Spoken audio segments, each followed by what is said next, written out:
इस बॉस को अचानक एक ब्लैकमेल कॉल आया। दूसरे पक्ष ने अपने धन शोधन विवरण की सही जानकारी दी। इसकी मांगी गई कीमत 3 मिलियन है, अन्यथा पुलिस को रिपोर्ट करें। कल दोपहर 2 बजे यह संख्या केवल क्रेडिट यूनियन के उस टेलर को ही पता थी जिसने उसे धन शोधन में मदद की थी।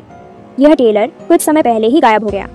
आपके द्वारा डायल किया गया फोन नंबर अगले दिन श्री वांग ने आगंतुकों को आने से रोकने के लिए जानबूझकर दरवाजा बंद कर दिया।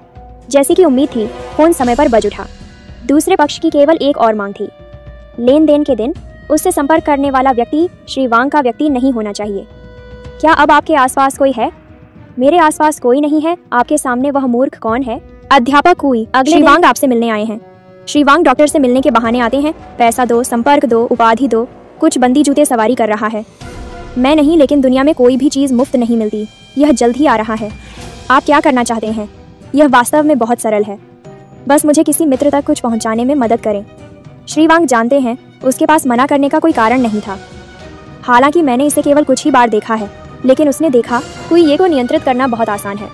वह बेवकूफ़ और चकित लग रहा था और केवल शतरंज खेलता है। बातें समझ में नहीं आती। पैसा कमाने का विचार रखें, लेकिन पैसा कमाने का कोई मन नहीं।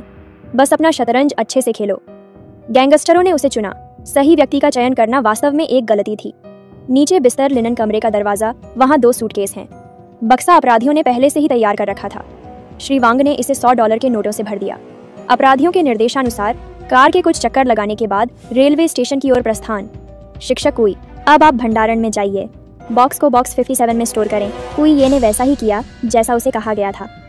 कुंजी संख्या 37 ने बक्सा लॉकर में रख दो। वह जानता था कि राष्ट्रपति वांग ने अपने अधीनस्थ डिंग शाओ को भेजा है। जाते समय मैंने जानबूझकर चाबी का नंबर 37 दिखाया। उन्हें आश्वस्त करें। श्री वांग की मूल योजना थी, जैसे ही वे दिखें उन्हें पकड़ लें। किसी को भी बक्सा उठाते नहीं देखा गया। कोई नहीं दिखा। शब्द बोले जाने से पहले एक और फोन बजता है। तुम ईमानदार नहीं हो। आपको इसके परिणाम जल्द ही पता चल जाएंगे। उस रात जिन गोदामों में श्री वांग गुप्त रूप से माल की तस्करी करते थे, उन्हें एक एक करके आग लगा दी गई।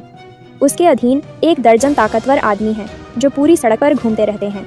मैंने आगजनी करने वाले की परछाई भी नहीं देखी और श्री वांग को एक और फोन कॉल का इंतजार था। चालाकी मत करो, मैं तुम्हारी हर हरकत पर नजर रखूंगा। ऐसा लगता था कि दूसरे पक्ष ने उसकी आंखें खोल दी हैं और हर सुबह उसे आगे बढ़ाया है। उसका पीछा किया गया और उसे तब तक रोका गया जब तक कि वह सांस नहीं ले सका। उसने अपना गुस्सा दबाया और कुई को फिर से आमंत्रित किया। ओह टीचर कुई, आपको कल फिर मेरी मदद करनी होगी। लेकिन इस बार कुई का रवैया उसकी सामान्य डरपोकता से अलग था। उन्होंने यहाँ तक कि परिस्थितियों पर चर्चा करने की पहल भी की। मैंने बस इतना कहा और यह खुल गया। वह मेरी पत्नी है, ना पैसों के लिए ना सत्ता के लिए। इसके बजाय उन्होंने अपनी पत्नी, जो उन्नति कर रही थी, से नौकरी छोड़ने को कहा। इससे पता चलता है कि यह व्यक्ति कितना क्रूर है। लेकिन श्री वांग के पास इसके बारे में सोचने का समय नहीं था, क्योंकि एक नई लेन देन व्यवस्था सामने आ गई थी। इस बार यह समुद्र में था। ऑपरेशन के दिन कुई ने निर्देशों का पालन किया और बॉक्स को लेने के लिए कैबिनेट नंबर 57 में गया। फिर मैंने कियाओजुआंग से सड़क पर टैक्सी ली। ड्राइवर श्री वांग है। वह कुई को घाट पर ले गया और बक्सों को नाव पर चढ़ाने में मदद की। जाने से पहले ड्राइवर ने कुई से दक्षिण की ओर गाड़ी चलाने को कहा, जब तक कोई मुझे लेने नहीं आया। उसके बाद उसने कुई को एक सेल फोन सौंप दिया। लेन देन पूरा हो गया है। इसका उपयोग श्री वांग को रिपोर्ट करने के लिए करें। इस बॉक्स के साथ किसी भी बुरे विचार में मत पड़ो। मैं तुम्हें पास से देख रहा हूँ। चालें चलने का साहस करो। आप लांशुई शहर में अपना व्यवसाय नहीं रख सकते। कुई गाड़ी चलाता रहा और जल्द ही उसे एक मछली पकड़ने वाली नाव दिखाई दी। आवश्यकता अनुसार वह नाव के पास पहुंचा। समुद्र में बहुत तेज आवाज हुई और कुई द्वारा चलाई जा रही छोटी नाव घने धुएं में उड़ गई। इस बार श्री वांग को अंततः वह संकेत प्राप्त हुआ जिसकी उन्हें चाहत थी। ब्लैकमेलर और कुई दोनों को समुद्र में दफना दिया गया।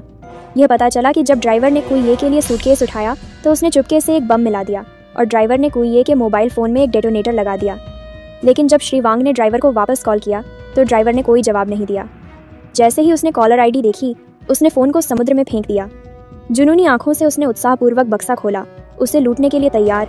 लेकिन जब उसने उसे खोला तो अंदर केवल बैंक नोटों का एक बक्सा था। तो फिर 3 मिलियन की नकदी का आदान प्रदान किसने किया और यह कब हुआ? हर चीज में हेरा फेरी करने वाला वास्तव में वही मूर्ख था। शुरू से ही कुई और ब्लैकमेलर एक दूसरे के सहयोगी थे। उन्होंने पहले से ही उसी मॉडल के 4 सूटकेस खरीदे। उनमें से 2 को मिंग सिक्कों से भर दिया और फिर रेलवे स्टेशन पर जाकर टेलर से कैबिनेट नंबर 57 की चाबी मांगी। सिक्कों के डिब्बे को रेफ्रिजरेटर में रखें, फिर हुक लगाएं और उसे छोड़ दें। आपके सामने वह मूर्ख कौन है? आप क्या करना चाहते हैं वह बहुत अच्छी तरह से जानता है। एक ही वार से शिकार को गिरा देना चाहते हैं। आपको पहले दूसरे पक्ष को यह विश्वास दिलाना होगा कि वह एक शिकारी है। पहल करना। पहली बार बॉक्स डिलीवर किया कुइये ने असली पैसा कैबिनेट नंबर 8 में डाला, लेकिन जब मैंने फ्रंट डेस्क से नंबर प्लेट ली, मैंने तुरंत इसे बदलकर 97 नंबर कर दिया जो मेरे हाथ में था। यहाँ तक कि उसने जानबूझकर उसे नीचे गिरा दिया ताकि गुंडे उसे देख सकें। लेकिन पेड़ की जगह बीम लगाने की यह तरकीब, उसने गो सोच के माध्यम से यह पता लगाया। श्री वांग अंततः सोचेंगे तो दूसरा लेन देन उन्होंने सबसे पहले करेंसी बॉक्स नंबर 37 लिया। जब कुइये ने अपने आपराधिक सबूतों को छुआ, वह अपने तस्करी जहाज पर था। मैंने जहाज पर विस्फोटकों से भरा एक बड़ा बक्सा देखा। श्री वांग निश्चित रूप से बम वाले बॉक्स का उपयोग करें, उसकी मुद्रा बॉक्स के साथ बदली। वास्तव में यहाँ तक कि बम की चाल भी कुइये ने भी सिखाने की पहल की। रवाना होने से पहले कुइये ने स्विंग करने की पहल की। एक गो गेम की समीक्षा करें। याद है पिछली बार मैंने मुझे कोड पहचान का आधार सिखाया था। अगर मैं नीचे चला जाऊं फिर। कुइये ने एक चुनौती की तरह पिछले जिलू को एक एक करके बहाल किया, लेकिन महत्वपूर्ण कदम पर शीलू श्री वांग को अचानक एहसास हुआ, आपने बहुत समय पहले बम खरीदा था। इसके बजाय यह और अधिक भड़काता है। यह दर्शाना कि आप नियंत्रण में हैं। मैं बस तुम्हें बताना चाहता हूँ, मैं इस बड़े आयोजन को संभाल सकता हूँ। कुइये को पता था कि इस तरह की उकसावेबाजी वांग होंग्यू पर बहुत भारी पड़ेगी, जो जीतने का आदी था। यह उन लोगों का अपमान होगा जो चापलूसी के आदी हैं, और एक अहंकारी व्यक्ति को बार बार दूसरों द्वारा नियंत्रित किए जाने के कारण अपमान का अनुभव होता है। गुस्सा तो होगा ही। अतार्किक हमलों से जवाब दें। अंततः मैंने समुद्र को चुना। मैं तो बस वांग होंगू चाहता हूँ। जोखिम उठाना शतरंज का खेल जो उसने खेला, बस उसे एक संकेत दे रहा हूँ। मैं उसे याद दिलाता रहा।